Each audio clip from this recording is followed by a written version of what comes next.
예수님께서 12사도를 세우셨습니다. 사도는 보냄을 받은 자 혹은 보냄을 받았다라는 뜻입니다. 사도로 세움을 받았다라는 건 누군가 그들을 보낸 분이 계시다라는 의미이고, 또한 그들은 누군가에게로 향하여 갈 책임이 있다, 이런 의미를 갖습니다. 물론 사도를 보내신 분은 예수님입니다.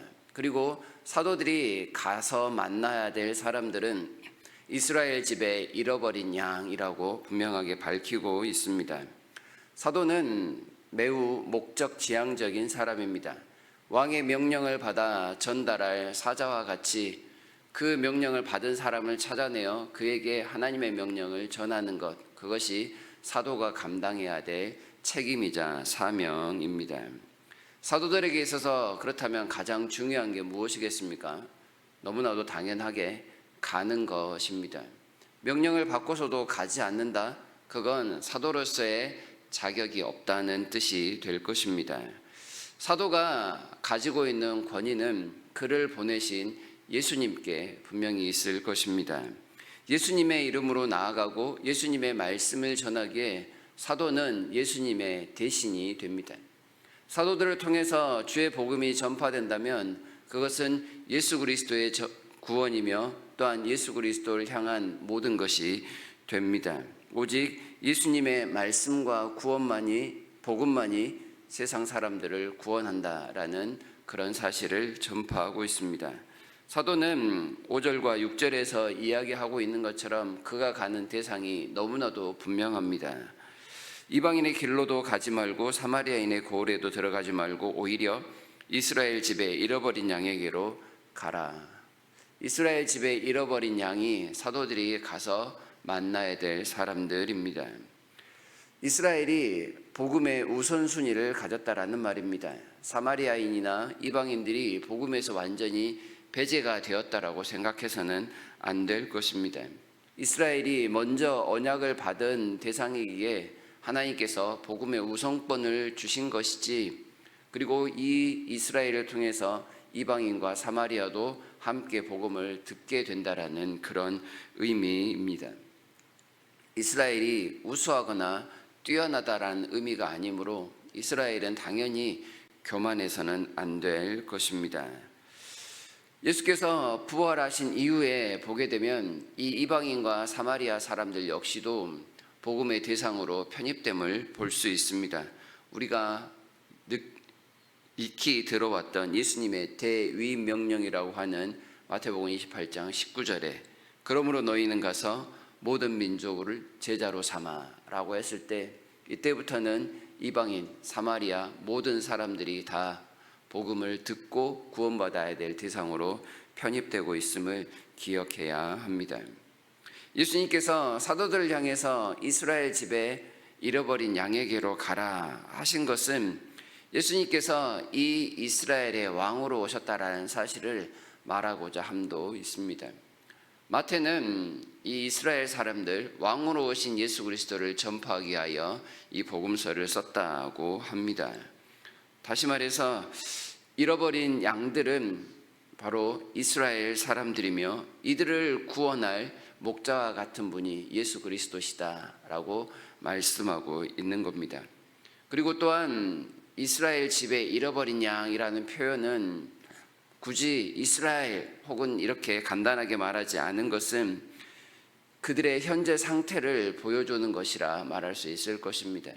하나님께서 그들을 택하셨지만 하나님 안에 그들이 살아있는 줄 알지 못하고 방황하고 있는 사람들, 하나님의 짐을 떠나 잃어버린 양처럼 거의 죽음에 내몰린 사람들이라는 그런 영적인 의미를 간직한 것이다 말할 수 있을 것입니다. 이 잃어버린 양들의 형편이 어떠합니까? 병들고 죽음의 고통에 쌓여 있음을 예수께서 말씀하십니다. 나병과 귀신들에 의해서 또한 고통을 받습니다. 이들은 하나님의 나라를 잃어버렸습니다. 하나님의 나라를 잃어버리니 그들을 찾아온 것은 세상의 권세 잡은 자들의 그런 악독한 모습입니다.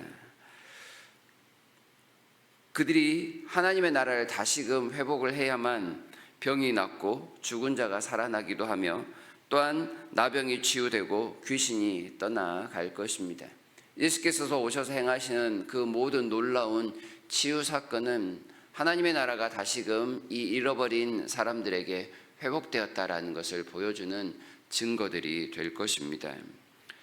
복음을 들어야 될 대부분의 사람들이 현재 안식을 누리지 못하고 있습니다. 하나님 안에서 마땅히 쉼을 경험해야 될 사람들이 고통에 시달리고 있습니다. 소위 세상의 힘센 자들에 의해서 많은 삶의 고난을 겪고 있는 사람들, 그들이 바로 예수께서 복음을 듣게 하실 사람들입니다. 아무도 신경 쓰지 않는 사람들이며 많은 고통과 질병으로 고난을 받고 있는 삼중고를 겪는 사람들, 이들을 향해서 예수께서 사도들을 파송하고 계신다라는 말씀입니다. 아무도 세상이 관심을 기울여 주지 않는 그런 사람들이지만 하늘의 왕께서 그들을 향하여 기억하고 계십니다. 그리고 그들만을 위해서 특별히 훈련된 사람들을 파송하고 계십니다. 어찌 보면 언급한 사람들은 세상에서 별 소망이 없는 사람들, 그저 죽지 못해 살아가는 사람들일 수 있습니다. 그러나 하나님께서 그들을 기억하십니다. 그리고 그들만 콕 찍어 왕의 명령을 전달받을 사람들을 각지로 보내십니다.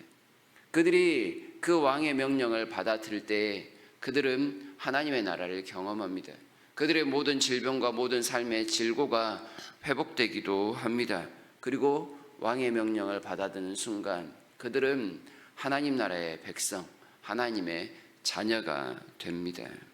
다시 말해서 예수께서 사도들을 보내신 것은 하나님 나라의 공식적인 초청장과 같습니다.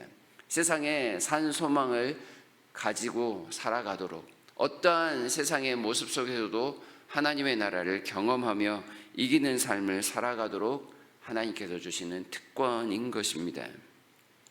이런 형편에 있는 사람들에게 가는 사도들은 오로지 예수님께서 준비하신 것만 가지고 가라, 본문에서 이야기를 합니다.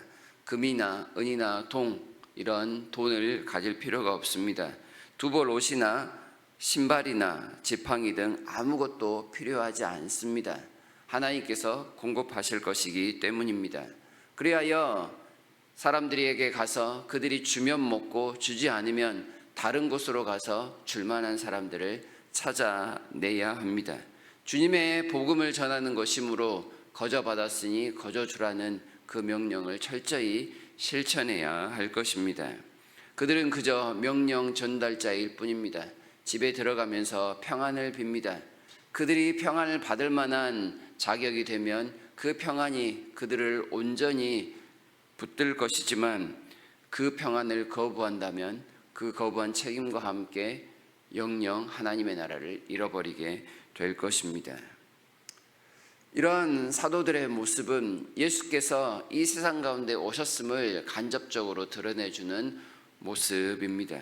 그리고 이렇게 사도들에게 주신 가라는 명령은 앞서 말씀드린 것처럼 지금을 사는 우리에게는 모든 성도에게 주어진 명령과 같습니다. 예수께서 부활하시면서 모든 성도에게 대위임 명령, 너희는 가서 모든 족속으로 제자를 삼으라 라는 그 말씀과 일치한다라는 말입니다.